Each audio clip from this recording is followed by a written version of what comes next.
Olá, hoje eu vou apresentar o Flowy para vocês, uma plataforma de desenvolvimento e gerenciamento de modelos de aprendizado de máquina. A agenda de hoje ela consiste na introdução, background e motivation, as motivações por trás do projeto, benchmarks e seus resultados, testes e seus resultados, a arquitetura proposta implementada e, por fim, a conclusão. Olhando para o aspecto da indústria hoje, a gente percebe que o aprendizado de máquina ele tem sido um dos fatores principais para a automação de processos. Então, a gente sabe que desenvolvimento e gerenciamento de deploy são tarefas relativamente complexas, com algumas falhas na indústria. Especialmente porque o perfil daquele que cria os modelos não necessariamente é o perfil daquele que coloca ele em produção. Sendo assim, a gente percebe uma falta da indústria com relação ao gerenciamento dos procedimentos, quais parâmetros foram utilizados, em qual modelo, quando que ele foi feito, o versionamento desses modelos, como que eu comparo esses modelos, o controle de acesso, diversos aspectos que a gente precisa ter em aprendizado de máquina, que a gente já tem na cultura de código com DevOps. Então, o que a gente precisa fazer é unir esses dois mundos para que a gente tenha treinamentos reprodutíveis, com rastreio dos seus resultados e escalabilidade nos processos. MLOps ele vem com essa ideia, então, a parte em que eu tenho algum especialista em ML que vai trabalhar o dado, gerar os modelos, a gente vai verificar esses modelos, validar, comparar aquilo que está em produção, versionar tudo isso, e, enfim, colocar isso em produção. Uma vez que eu tenho o modelo empacotado, para que eu tenha toda a configuração da aplicação feita automaticamente e seu monitoramento também. Porventura, isso pode ser um feedback para o ciclo em que eu começo o treinamento de novo, faça todos os novos experimentos, rastreie tudo isso, enfim, o ciclo continua. Olhando para esse processo hoje, a gente tem sim várias iniciativas da indústria para resolver esse problema. Temos países muito grandes como o Google e a AWS e até a Microsoft com soluções para isso. Então, SageMaker e Kubeflow, por exemplo, eles fazem com que todo o ciclo de infraestrutura ele seja transparente. Então, o desenvolvedor não se preocupa em trabalhar as máquinas, em conseguir subir e descer elas, isso é feito automaticamente. Entretanto, o código deles tem que estar preparado para trabalhar com isso. Se eu usar um código de scikit-learn, por exemplo, ele não é preparado para ser escalável. Isso é uma tarefa em que o cientista de dados, ou o ML Engineer, tem que saber para conseguir operacionar seu código. Isso não é tão trivial e não necessariamente tem que ser alguma coisa que ele deva saber. A gente tem umas outras iniciativas, como a do Uber, em que ele entende esse conceito, então ele criou uma aplicação própria chamada Michelangelo, para que ele consiga deixar ainda transparente a infraestrutura, a facilitar também a criação e depois dos códigos pelos cientistas de dados. Uma terceira fase é a de Clarify, Lobe e Teachable Machine, em que eles tiram toda essa complexidade e permitem simplesmente para que alguém de negócios coloque o dataset lá e ele sai com um endpoint para bater no modelo. Só que com isso eu perco muito do fine tuning e dos conhecimentos de negócio para tratamento do dado que o cientista de dados poderia colocar. Como que a gente fica, então? Que opção que a gente tem? Aí entra o Flowy.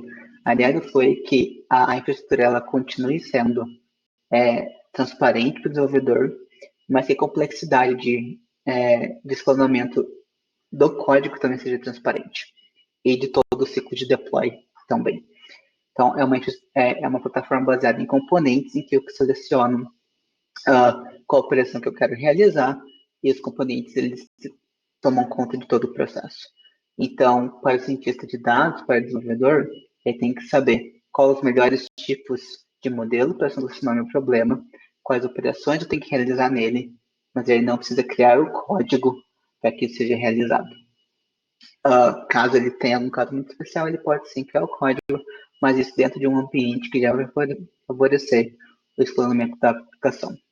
Para isso, eu preciso partir de 3 pontos importantes: processamento de dados, treinamento e predição, e cada qual tem seus requisitos. Vamos falar sobre um pouco disso agora. Pensando no processamento de dados, eu preciso que o meu processamento ele seja escalável de uma única instância até um multi-node Isso porque eu posso trabalhar com dados pequenos, não um dataset de alguns kbytes, até a Big Data, que estoura a memória. Por isso, foram separados 3 datasets para a gente conseguir fazer nossos testes, sendo um deles muito pequeno, de alguns kbytes, um médio de 3 GB mais ou menos, e um grande com 11 GB, num ambiente Ubuntu com 10 CPUs e 2 GB de memória. Importante lembrar que o Ubuntu ele já consome alguma memória aí, então os 11 GB ele sim instalam a memória do sistema. Olhando para o mercado hoje, a gente tem alguns frameworks que são capazes de fazer esse escalonamento e de integrar com diversas plataformas de ML, né? Especialmente falando em frameworks de Deep Learning e tradicionais. E os dois que saltam é o PySpark e o Dask. Testes foram realizados com eles, especialmente visando o tempo de escrita, tempo de fazer alguma operação e tempo de varrer e escalonar todo o meu dataset. E como podemos ver, o Dask ele teve resultados bem promissores, melhores do que o PySpark. E artigos mostram, estudos mostram que eles têm resultados bem semelhantes quando esse número aumenta ainda mais. Além disso, pensando no treinamento, os requisitos são integrar com frameworks bem consolidados no mercado, TensorFlow, PyTorch, Scikit-learn, mas que também consigam rodar num cluster, especialmente de Kubernetes, e que integrem bem com o GPU.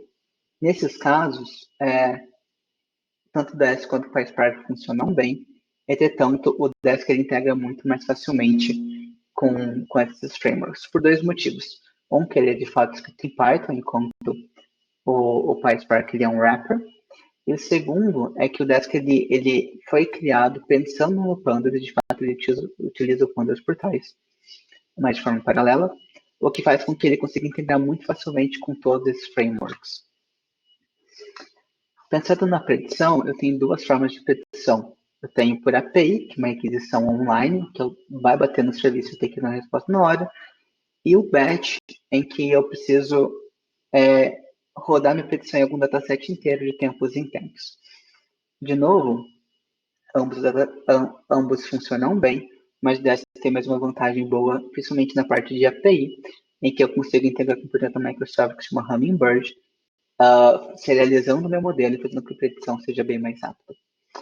O PySpark fica atrás de novo porque o runtime dele é pensado em Big Data, então para aquisições pequenas ele demora muito para responder. Apesar de ter alguns projetos de serialização, eles ainda não são tão maduros e tão simples de integrar.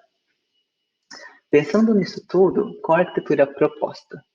É uma arquitetura que seja escalável, que possibilite a predição, que possibilite o agendamento de treinamento e de predições offline e que tenha todo o monitoramento disso no futuro.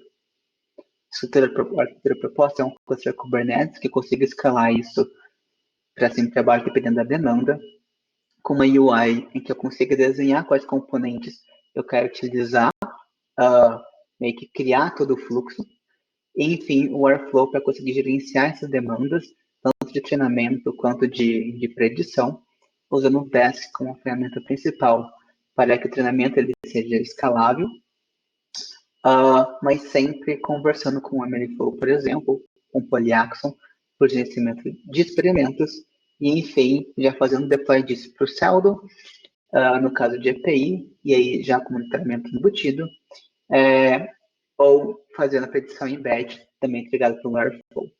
Isso faz com que eu consiga seguir todos os requisitos que a gente levantou até agora, e isso seja transparente para o usuário final. Por fim, a arquitetura proposta ela foi implementada e a ideia dela é facilitar o cientista de dados e o ML Engineer a criar os seus modelos, a fazer o deploy desses modelos e a conseguir, de fato, comparar todos eles para ver qual deles que é melhor ir para a produção. Isso tudo automático, para que ele se preocupe com a lógica de ML e a lógica de negócio no processamento, para que ele tenha o melhor modelo mais efetivo.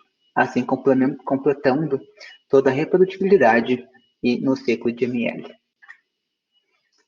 É isso. Muito obrigado.